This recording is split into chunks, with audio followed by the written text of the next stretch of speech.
Em nome do Pai, do Filho e do Espírito Santo. Amém. Bem-vindo, meu irmão, minha irmã, ao Palavra da Salvação. Para nós que cremos, a Bíblia não é simplesmente um livro importante, um livro antigo.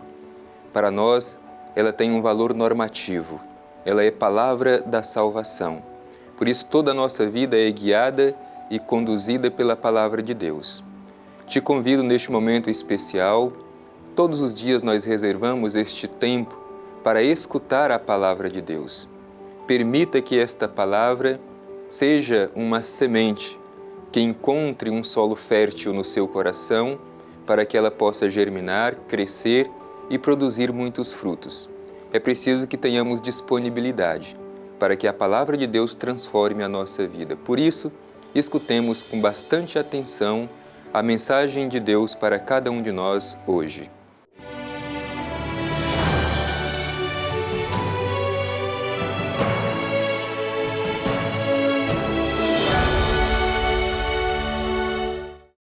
Do Evangelho de Jesus Cristo segundo Mateus. Glória a vós, Senhor. Os discípulos perguntaram-lhe: por que razão os escribas dizem que é preciso que Elias venha primeiro? Respondeu-lhes Jesus: certamente Elias terá de vir para restaurar tudo. Eu vos digo, porém, que Elias já veio, mas não o reconheceram. Ao contrário, fizeram com ele tudo quanto quiseram. Assim também, o Filho do Homem sofrerá da parte deles. Então os discípulos entenderam que se referia a João Batista. Palavra da salvação. Glória a vós, Senhor. Meu irmão e minha irmã, nós ouvimos estes breves versículos do Evangelho de Mateus com esta pergunta que os discípulos dirigiram a Jesus: por que razão os escribas dizem que é preciso que Elias venha primeiro? E para que compreendamos este trecho do Evangelho que nós terminamos de ouvir, é preciso que contextualizemos um pouco. Em que contexto os discípulos perguntam a Jesus se era necessário de fato que Elias viesse antes do Messias? Este trecho que nós ouvimos é a continuação daquela parte que fala da transfiguração de Jesus, quando Jesus sobe ao monte com os seus discípulos e transfigura-se diante dos discípulos. E ali no Monte da Transfiguração, se a gente se recorda bem, estão duas figuras importantes do Antigo Testamento, Moisés e Elias. E estas figuras do Antigo Testamento simbolizam toda a Escritura. Moisés é sinal da lei de Israel e Elias representa toda a profecia de Israel. Isso para indicar que em Jesus se realiza toda a Escritura.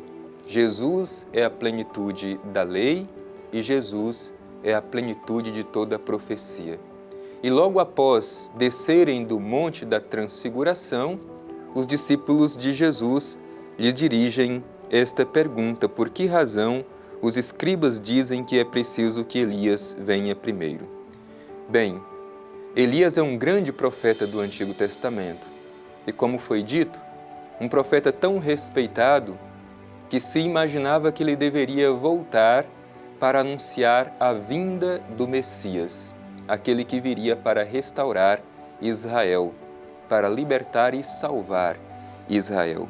É por isso que naquele tempo tinha essa expectativa da volta de Elias. E os discípulos de Jesus, como estão dentro deste contexto, têm esta pergunta a Jesus para saber se de fato Elias deveria vir primeiro. A resposta de Jesus confirma essa expectativa dos discípulos de Jesus. Respondeu-lhes Jesus: certamente Elias terá de vir para restaurar tudo. Portanto, Jesus confirma esta expectativa de que Elias é o profeta que deve vir antes do Messias, preparando a sua vinda. No entanto, o que diz Jesus? Eu vos digo, porém, que Elias já veio, mas não o reconheceram. E aqui talvez o acento da nossa reflexão está sobre o verbo reconhecer. Elias já veio, mas não o reconheceram. Isso indica que o povo de Israel, naquele tempo, havia uma certa dureza de coração, uma falta de sensibilidade para reconhecer os sinais do profeta Elias. Portanto, é uma chamada de atenção também para os discípulos de Jesus e para nós hoje, a ter esta sensibilidade de perceber os sinais proféticos de Deus na nossa vida. E continua Jesus, ao contrário, fizeram com ele tudo quanto quiseram. Fizeram com ele tudo quanto quiseram. Bem, nós sabemos muito bem qual é o destino de um profeta.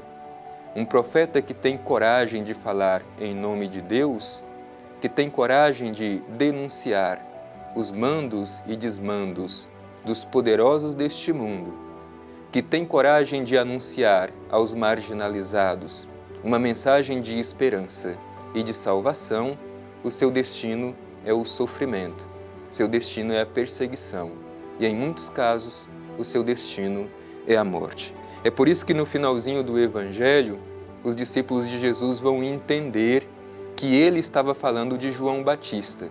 Isto é, João Batista veio, o precursor, para preparar imediatamente a vinda do Messias.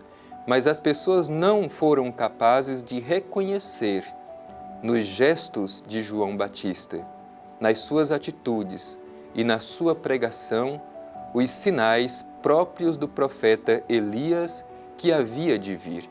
É por isso que Jesus disse, Elias já veio e não o reconheceram, porque não reconheceram e nem acolheram a pregação de João Batista. O coração de Israel estava insensível e não percebeu estes sinais do profeta Elias na pessoa de João Batista. E como nós sabemos, como todo profeta, o seu destino é a perseguição e a morte, não foi diferente com João Batista. Ele foi perseguido e por causa da sua sinceridade, por causa da pregação da vinda do reino que exige mudança de conduta, mudança de vida, mudança do modo de pensar, João Batista foi morto, foi decapitado por causa da sua fidelidade. É por isso que Jesus diz aqui no Evangelho que fizeram com ele tudo quanto quiseram. E mais do que isso, Jesus diz que o seu destino também, enquanto Filho do Homem, é o mesmo de João Batista, é o mesmo dos profetas, o sofrimento, a perseguição, a condenação e a morte, diz o Evangelho. Assim também o Filho do Homem sofrerá da parte deles. Como nós sabemos, Jesus também, por causa da sua abertura para anunciar o reino de Deus e por causa da sua fidelidade até o fim, também ele foi incompreendido e por isso mesmo foi condenado a morrer numa cruz, uma morte vergonhosa, reservada para os piores bandidos daquele tempo, ser crucificado. O destino de Jesus, o Filho do Homem, também foi a cruz. E neste momento os discípulos entenderam que Jesus se referia a João Batista. É por isso, meu irmão e minha irmã, que neste tempo do Advento, a figura de João Batista é uma figura muito importante. É recorrente nas leituras, nos textos bíblicos, esta referência à pessoa de João Batista, porque é o último dos profetas, aquele que prepara imediatamente a vinda do Messias.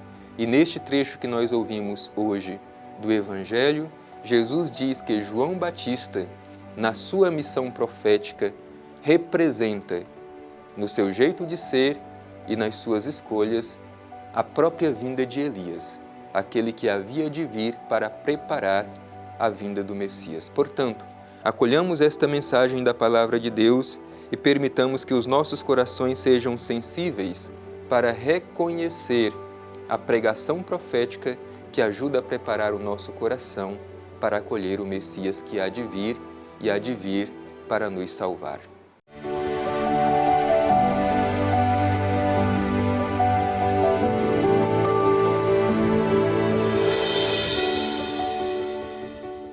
palavra de Deus tem força de transformação e sempre aquece o nosso coração. Como somos gratos, porque temos a oportunidade de diariamente nos encontrar com o Senhor através da sua palavra. Por isso que, inevitavelmente, ao escutar o que o Senhor nos diz, nós também humildemente dirigimos a Ele a nossa prece em forma de oração. Te convido também a voltar o seu olhar ao Divino Pai Eterno e com muita confiança dirigir a Ele a nossa prece, a nossa oração. Pai Eterno, tendo escutado hoje esta palavra que aquece o nosso coração, mas que pede de nós também sensibilidade para reconhecer a pregação profética que prepara o nosso coração para a vinda do Messias. Te pedimos justamente um coração sensível, capaz de perceber os sinais dos tempos, que nos colocam em atitude de conversão.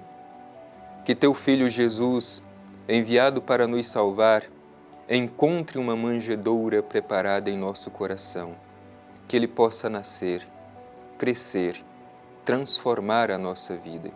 Que sejamos testemunhas desta presença de Cristo entre nós, transformando o mundo com nosso modo de ser, com nosso modo de viver, com as escolhas que fazemos pela opção em construir o Teu reino de amor. Obrigado, Pai Eterno, por mais esta oportunidade. Que a Tua palavra sempre seja o guia da nossa vida. Assim seja. Amém. O Senhor esteja convosco, Ele está no meio de nós. Abençoe-vos o Deus Todo-Poderoso, Pai, Filho e Espírito Santo. Amém.